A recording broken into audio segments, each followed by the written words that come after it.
નમસ્કાર દર્શક મિત્રો, શિનોર સમાચારમાં હું મેઘા અગ્રવાલ આપનું હાર્દિક સ્વાગત કરું છું। આપ જોઈ રહ્યા છો શિનોર સમાચાર અને નજર કરીએ આજના મહત્વના સમાચાર પર। વડોદરા જિલ્લાના શિનોર તાલુકાના માંગલ્યધામ માલસર ખાતે રવિવારની રજાનો આનંદ માણવા માટે સહેલાણીઓની ભારે ભીડ ઉમટી પડી હતી। નર્મદા નદીના ઠંડા અને સ્વચ્છ પાણીમાં પરિવારજનો તથા મિત્રો સાથે સ્નાન કરી લોકોએ પ્રકૃતિના ખોળામાં આનંદની પળો વિતાવી હતી। શિનોર તાલુકાના પ્રસિદ્ધ ધાર્મિક અને પ્રવાસન સ્થળ માંગલ્યધામ માલસર પાસેથી પવિત્ર નર્મદા નદી વહે છે।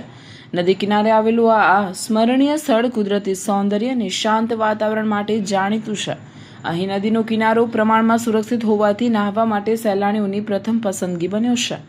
રવિવારની રજાને પગલે વહેલી સવારથી જ હજારોની સંખ્યામાં લોકો માલસર ખાતે પહોંચ્યા હતા। પરિવાર સાથે આવેલા સહેલાણીઓએ નર્મદાના ઠંડા પાણીમાં સ્નાન કરી ગરમીથી રાહત મેળવી હતી। બાળકો, યુવાનો અને વડીલો સૌએ નદી કિનારે આનંદની પળો માણી હતી। સ્નાન ઉપરાંત સહેલાણીઓએ નાસ્તા પાણીની મજા માણી હતી તેમજ નર્મદા નદીના મનમોહક દ્રશ્યો અને કુદરતી સૌંદર્યનો આનંદ લીધો હતો। રવિવારના દિવસે માલસર પ્રવાસીઓથી ખચાખચ ભરાઈ ગયો હતો અને સમગ્ર વિસ્તાર પ્રવાસીઓના ઉત્સાહથી જીવંત બની ગયો હતો। રિપોર્ટર સંજય ખત્રી, શિનોર સમાચાર ન્યૂઝ, શિનોર।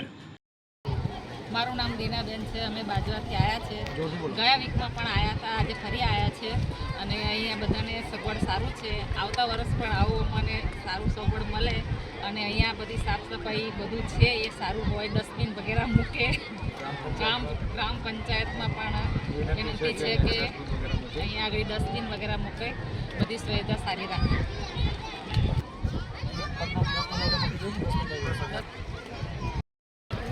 મારું નામ હરીશભાઈ પટેલ છે। હું વડોદરાથી આવું છું અને માલસર ગામમાં અત્યારે 5 થી 10,000 પબ્લિક છે અને પાર્કિંગની વ્યવસ્થા પણ સારી છે। અધિક મહિનો હોવાથી અહીંયા અમે ફરી વખત નહાવા માટે આવ્યા છીએ। અહીંયાનું પાણી પણ સ્વચ્છ છે અને અધિક માસનો છેલ્લો દિવસ હોવાથી નહાવાની ખૂબ જ મજા આવી છે। સહેલાણીઓ પણ ખૂબ જ વધારે અહીંયા આવ્યા છે અને વ્યવસ્થા પણ ખૂબ સરસ છે।